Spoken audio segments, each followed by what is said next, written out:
Tata Motors is going through turbulent times.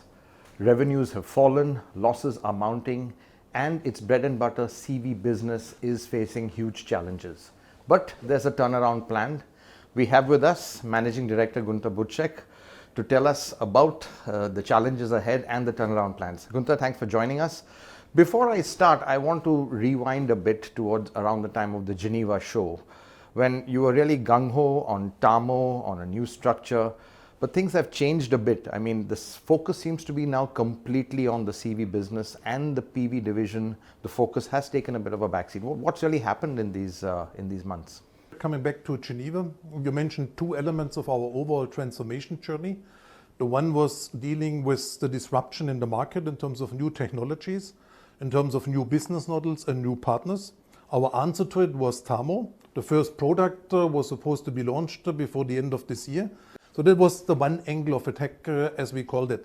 The other one was organizational efficiency, where we actually launched a major restructuring initiative comparing ourselves against the benchmarks, going through a complete restructuring, moving from 14 levels to 5 levels, and actually bringing more accountability and agility to the organization as it effectively got implemented on the 1st of April 2017. But these were only two angles of attack. There are other four ones which have not changed at all. So talking about turnaround, it's possibly required to talk about the transformation agenda as it got drafted a bit more than a year ago in the first instance. There's one angle of attack saying top line improvement. There's a second one talking about agile cost management. There's a third one, customer centricity. And the fourth one, structural improvement. If you now focus into the recently decided a turnaround program, some might say it's a subset of the transformation. I have a slightly different saying. It's about acceleration, it's about focusing, and it's about raising the bar on a particular part of the business which we consider the backbone of Tata Motors as it is commercial vehicles domestic. But Tamo has changed. There were about just 250 crores or so for Tamo. But I think the understanding is, or what we hear is that money should be better deployed in reviving the CV business. Do you think that's... That's possibly too much of an exaggeration of what we have internally discussed.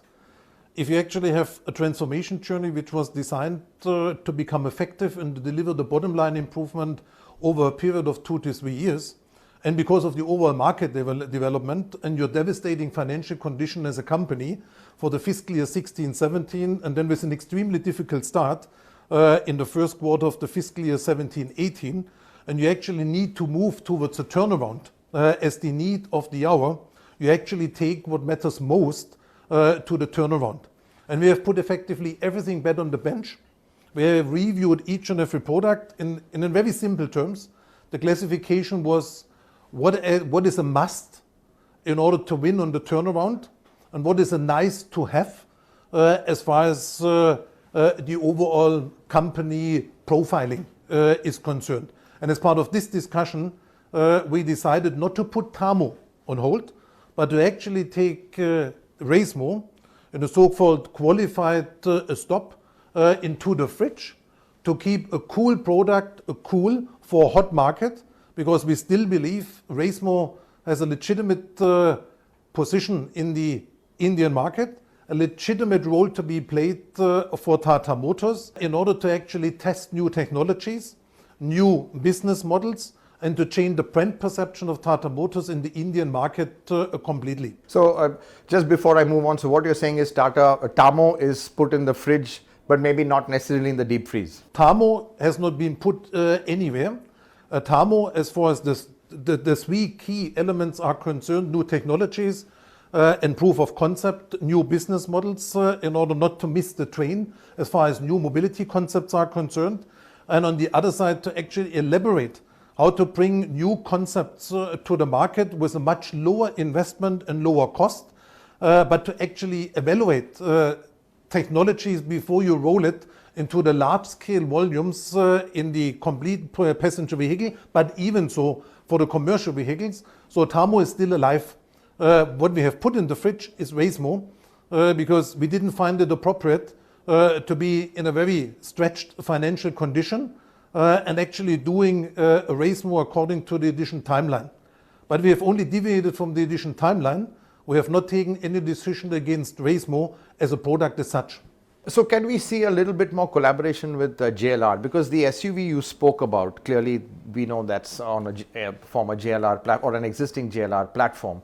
So is it natural to assume that you would also, let's say, turn to JLR for certain economies of scale, certain sharing of technologies, powertrains? Clearly platform is one distinct possibility, and you spoke about two platforms, AMP and the next one. One just assumes that the next one is a JLR based platform. So could we see some more, let's say, action over there? You have possibly more insight than most of other people. Yes, the next platform is one where we are in collaboration with JLR, on which we are going to build the new generation of SUVs, the 5-seater, and as indicated, the 7-seater version, then to be launched mid of 2019. This platform gives many more opportunities than just the two SUVs, but all subject to further decisions and discussions related to the review of last year's board approved PV strategy. To what extent we can actually collaborate with Jaguar Land Rover on other platforms, for example on AMP, that has not been elaborated yet, but I do know there's expectation in the market.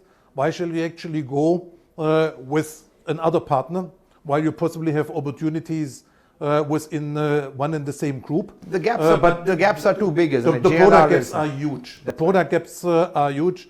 Look, we actually address a market which equals 50% of the total market, where we do talk about products below $4,500 US dollars. This is not where Jaguar Land Rover is in.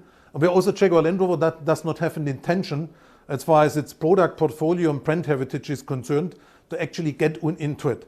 So therefore, yes, wherever possible, we talk. And you know, we have been talking a lot about processes, systems in the past.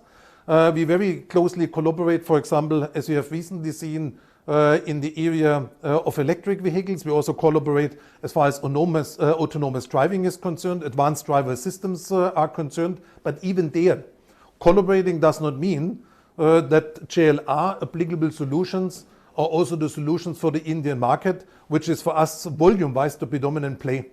Just turning to electric vehicles, which you alluded to, what is Tata Motors' strategy in this area? Because government has said 2030, they want all cars to be electric. They've just said that, whether it's possible, but obviously all automakers are going to be looking in that space as well. So when can we expect, let's say, an all-electric car from Tata Motors in India? Look, when we presented, and we openly admitted it about a year ago, the PV strategy to the board, we always said it's exclusive an xEV strategy, because at this point of time we did not even know what is it in terms of the xEVs. Is it mild hybrid, plug-in hybrid? Is it a born battery electric vehicle? And even when we talked about a year ago, we could not imagine the dynamics in the Indian market towards a possible all-electric scenario in 2030, or to an immediate purchase some 8 months, 9 months later of something in the vicinity of 10,000 electric vehicles for the government departments and authorities.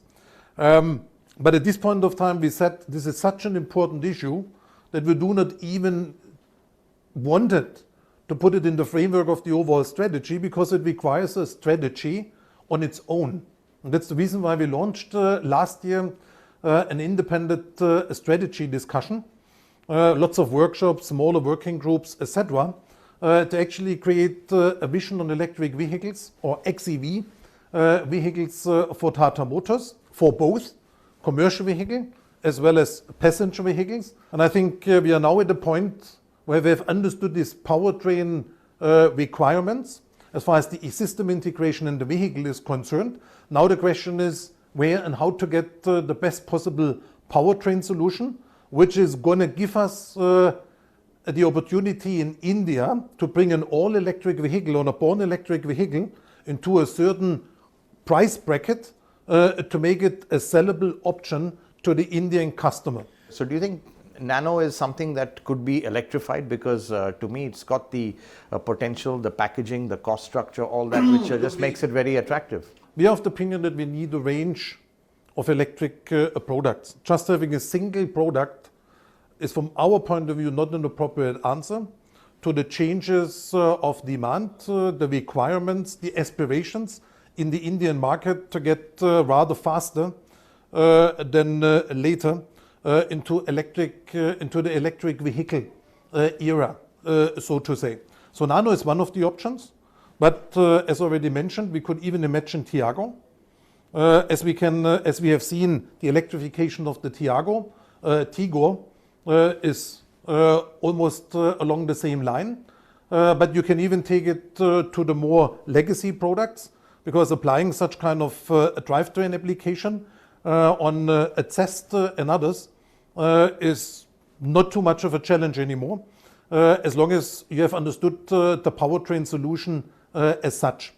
The point is that since we are facing in the years to come significant changes in the regulatory environment as far as crash and safety norms are concerned, we need to make sure that as we decide on electrification of a particular product, that we also make sure that this product has a life cycle meeting also the crash and safety norms of the future, because just bringing something to the market for the sake of making an electric statement is, from my point of view, not sufficiently sustainable.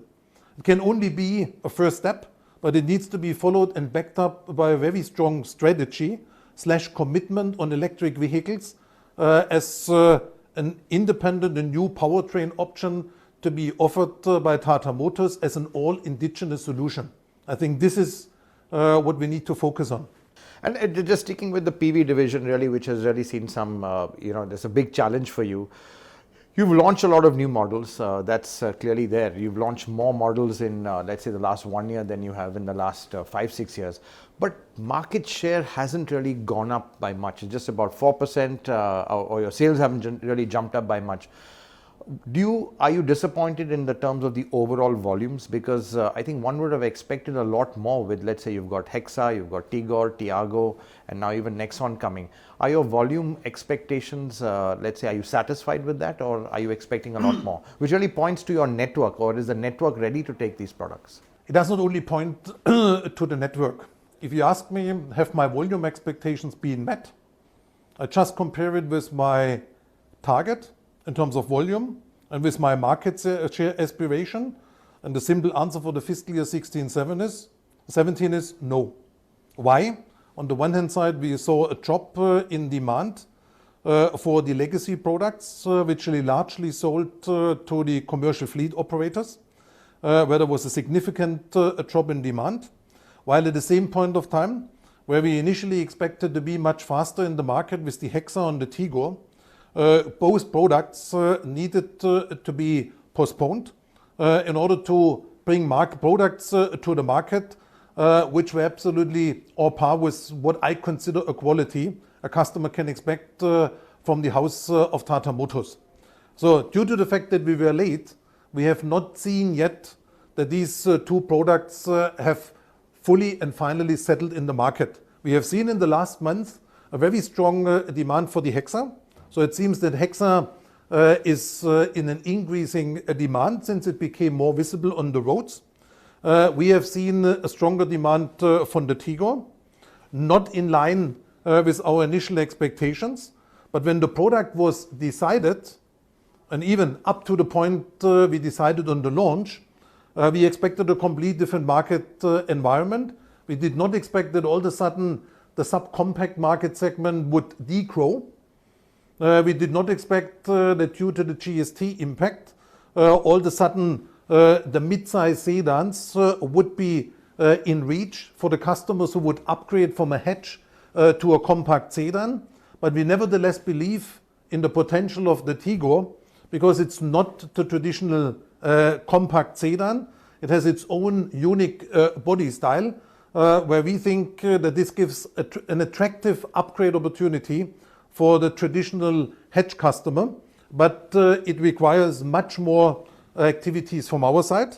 as it requires more attention by the dealers. And it's a legitimate question. Have we possibly exceeded the dealer's capability or network's capability in 16, 17 up to today with the launch, as you called it, of many more products in a short period of time than over the last 5 years? And you might be right that some of the dealers lost track as far as their priorities was concerned. The Tiago is almost self-selling because it's an absolute winning product. But at the same point of time, we have not been able to really get the other products to the same level of, let's say, desire with the customers, which is largely a question not only of marketing activities across the country. This is much more where the dealers need to get engaged. And the key problem remains. So far, we have only been addressing a bit more than 50% of the market. And the rapidly growing and hot market segment of the SUVs, except the Hexa on the top end, we were unfortunately not present at all. So is the next one very crucial in terms of volume and more important in terms of profits? Because really that's what the PV division needs. Profitability is really a huge question mark on just the passenger car division. So is Nexon going to be one of those real, the torchbearers of bringing profits to the division? Nexon, indeed, a completely different ball game. We paid very close attention not only to the product attributes, to the weight and to quality, but also to the cost performance. So this car is going to give us, first of all, the return into this hot market segment as it is compact SUVs. And it's also going to give us, with the volume, a very strong baseline improvement, which would be more than appreciated. So, as I just said, the need of the hour for the company is a domestic commercial vehicle. The need of the hour for passenger vehicles to turn the Nexon into a success story because this is going to improve on the bottom line. And last question, Guenter, you've been here, I would say, what, now 1.5 years? I think it might seem like 5 years to you. Just to sum up your experience so far and what's really been the biggest challenge for you personally, with Tata Motors. I know it's not been an easy ride. Internal environment, external environment, culture. Just sum up your own experience, handling the market over here and steering a ship which is on bumpy water right now. It's a very wide and far-reaching question, which was possibly worth a separate interview. But in a nutshell, before I actually decided to accept the offer, extended to me by Tata Sons some 1.5 years ago, I performed a very careful personal due diligence. And there were two key elements. The one was, is it the environment I would like to work in terms of a shared set of values, where I easily made a tick in the box as far as Tata Motors is concerned. The second one was, have I understood the challenge? And do I actually believe that on the basis of my experience, I can be of added value to this organization on its transformation or turnaround journey?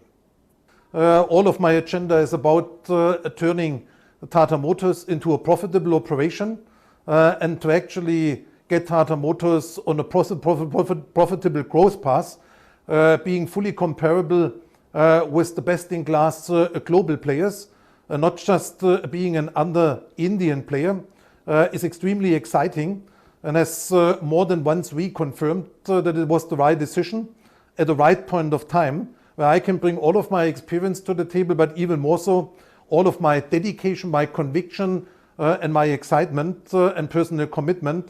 So therefore, I have not regret to be here. That some people wanted to make me regret that I'm Indian is all speculative and without any substance from my point of view. I'm here and I will stay here. Well, turning around this company is not going to be easy, but I wish you all the best. Thanks, Hormazd. Thank you. Thanks.